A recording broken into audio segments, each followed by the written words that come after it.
All right, so I'm gonna let you guys in on a little secret. I'm addicted to bread.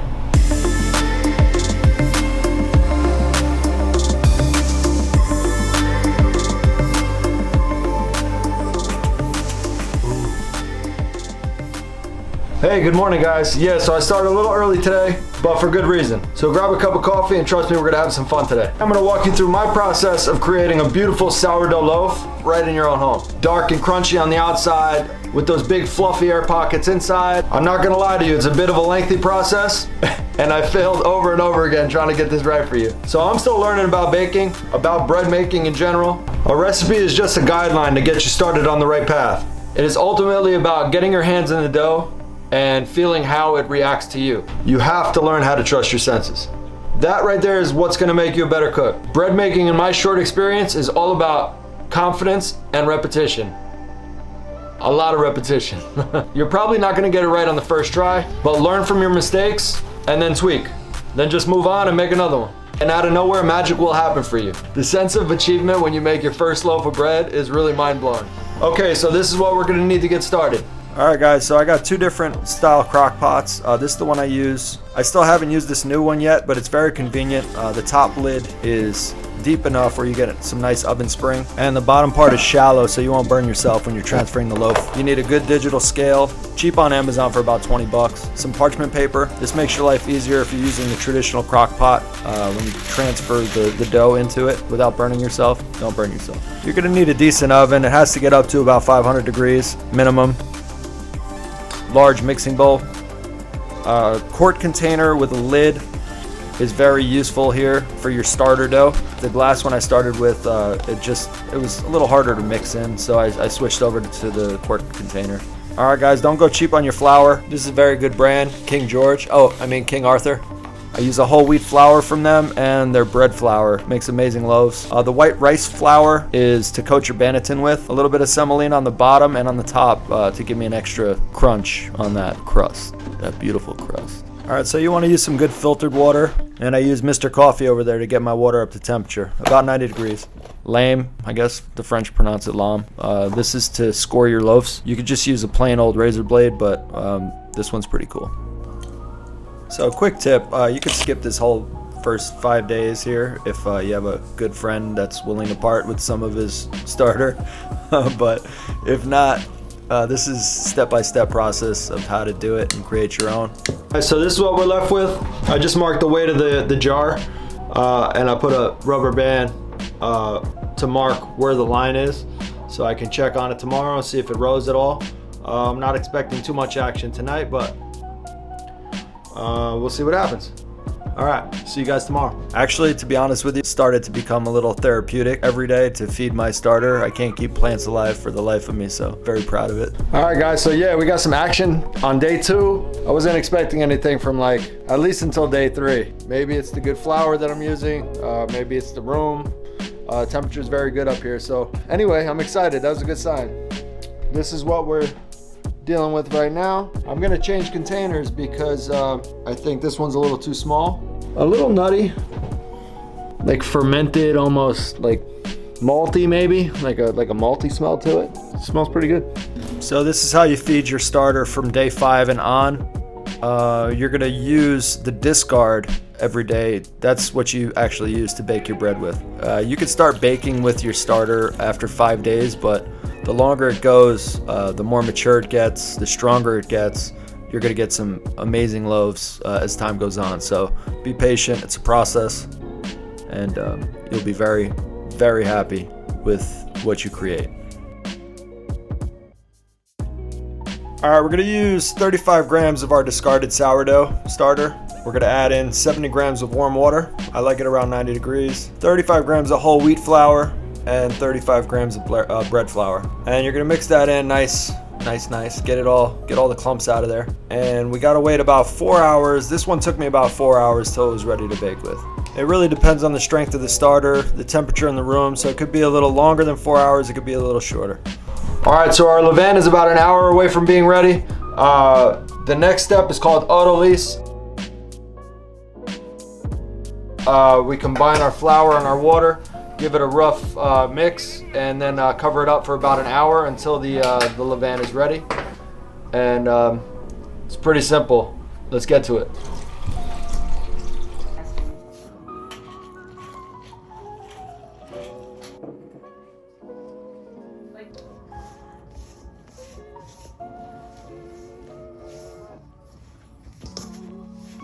You just want a quick rough mix of this dough here just to get the gluten structure started. Get that all combined.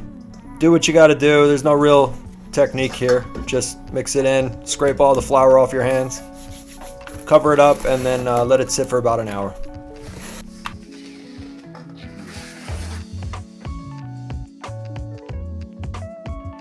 So like I said earlier, about 4 hours till this starter was ready to bake with. Look at all the bubbles. Our auto lease is complete. This is after about an hour. Soft texture to it. Just drop in your levain right on top.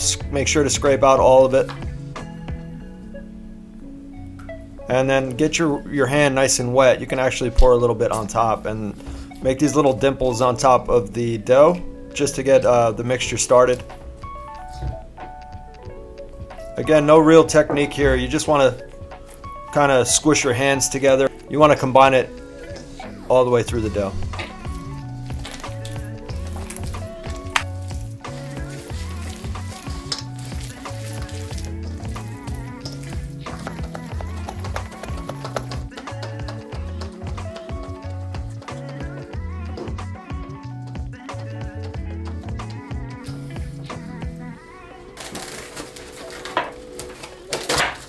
After about 15 minutes, we want to add in our salt. 18 grams of salt to the weight of our dough.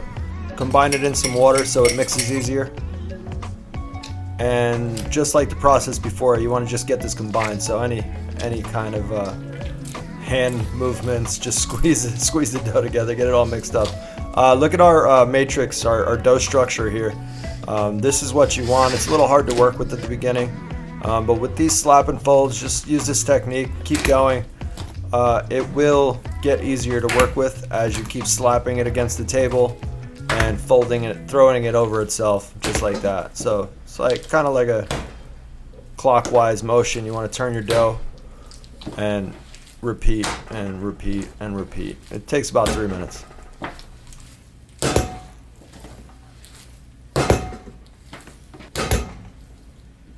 Make sure to give your dough a nice little good luck slap, just like that. Good girl.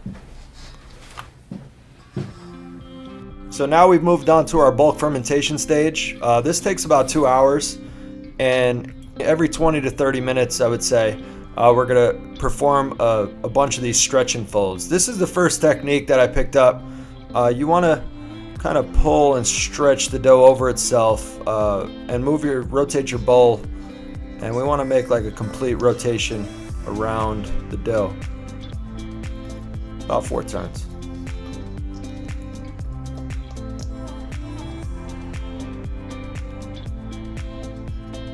All right, cover it up. Wait another 20 to 30 minutes. And onto the second stretch. This is another technique I picked up. I like this one. I prefer this one better. But you can do whatever you feel comfortable with and whatever gives you the best results. This is a little easier. Just make sure your hands are wet, and you really don't have much of the dough sticking to your hands at this point. The glutens are nice and relaxed, and you can see it's starting to build up a little structure. It's getting a little fluffier.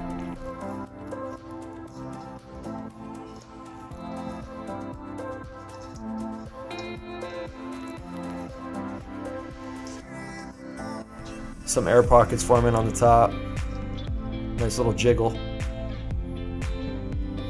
I sped this one up for you, but yeah, you just want to do about 3 to 4 of these stretch and folds. But as you go, I wanted to keep this I could have edited this out and just told you to repeat, but I wanted you to see the evolution of the dough as we move forward. You're gonna see it just like kind of relax and get a little fluffier and more air pockets forming.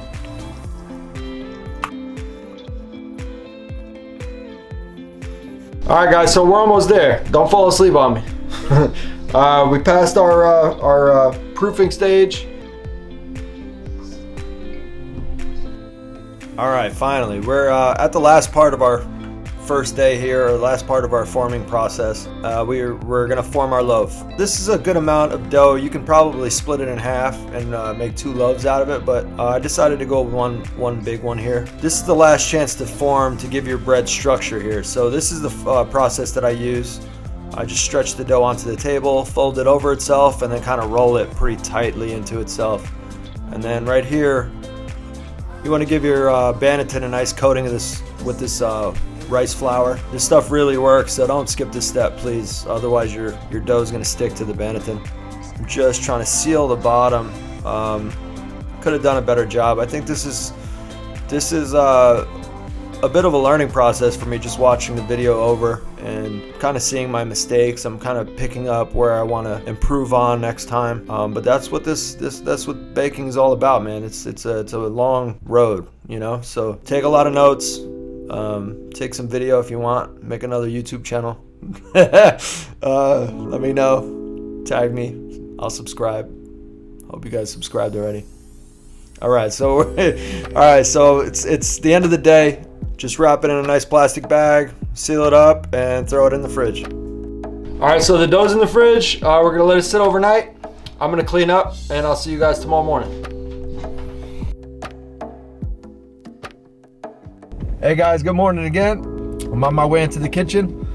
It is bake day, and gotta be honest, I was a little nervous last night when I went home. It's like, there's a possibility this bread won't look good or whatever, but that's all about baking, man.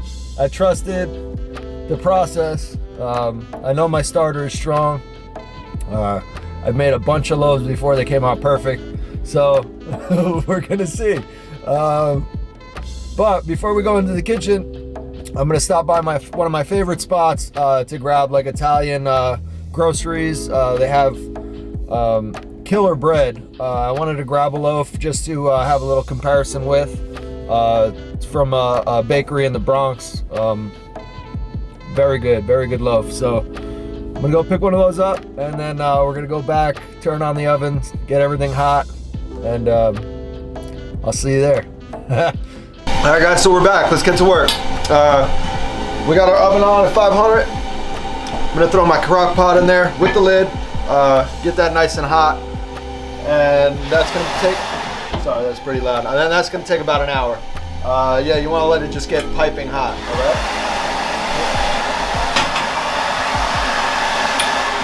right? See what happened to this loaf. Oh, looks good. Got some bubbles. It's ready to bake. You see how it kinda bounces back a little bit like that? I'm gonna let this come to room temperature a little bit. All right, so just cover that back up. All right, so this is what I picked up from the deli. This bakery is really good. The bread is amazing. You hear that?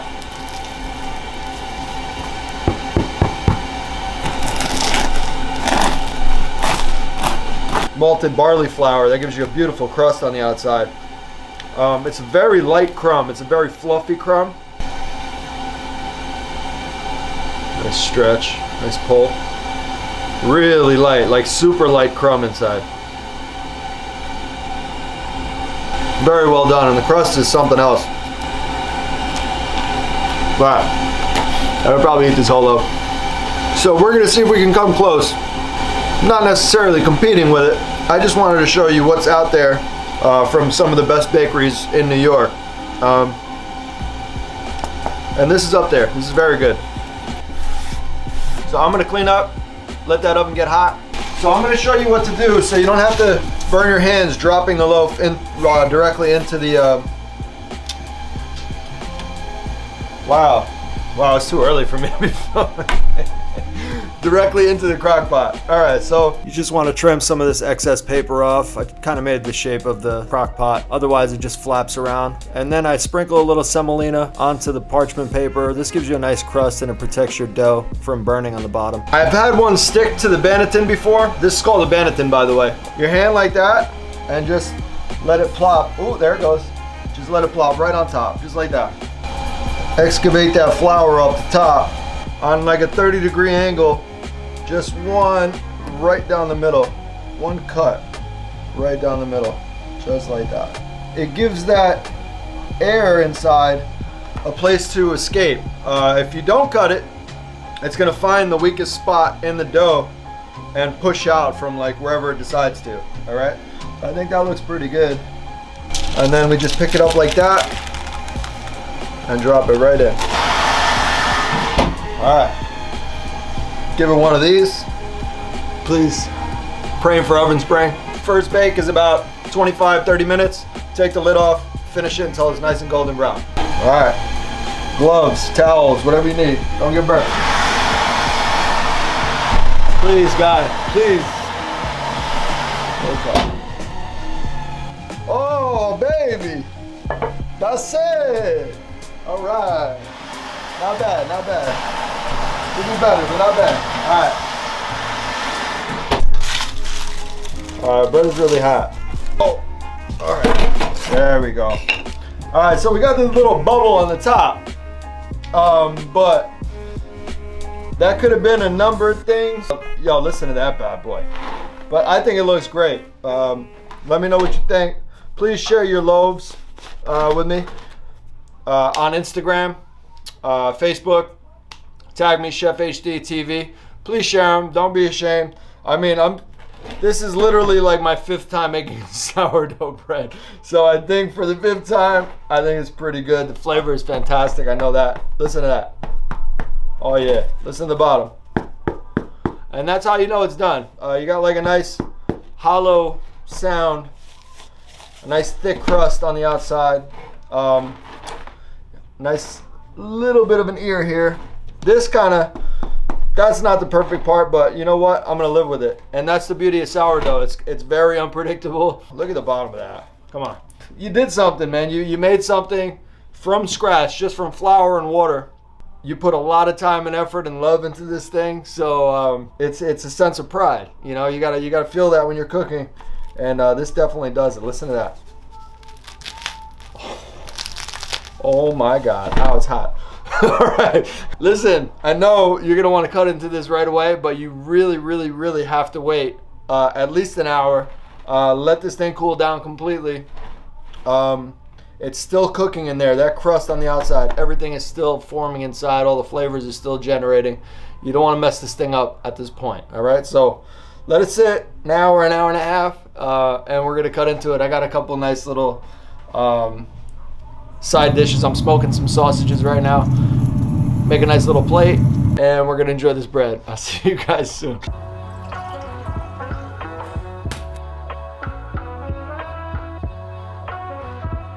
Mamma mia.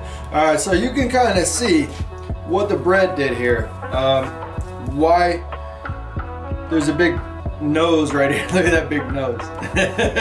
It was like coming up from the bottom. Maybe the bottom wasn't sealed. Maybe there was like air coming in. I don't know. I think it's pretty. The crumb is like super soft. Half like that.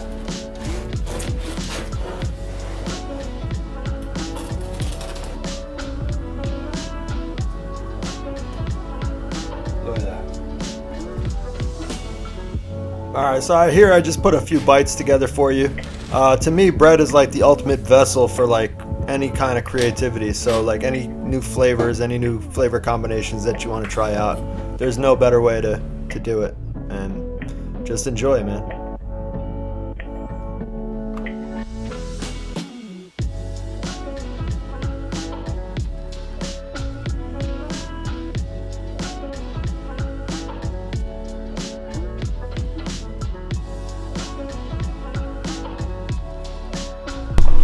Oh my God. All right, guys, that's it. Thanks for watching. If you guys like what you're seeing, please follow along, subscribe, hit the notifications bell. Follow along with me on this YouTube journey. I don't know what's gonna happen. I'm having a blast, but I'll see you guys again real soon. Peace.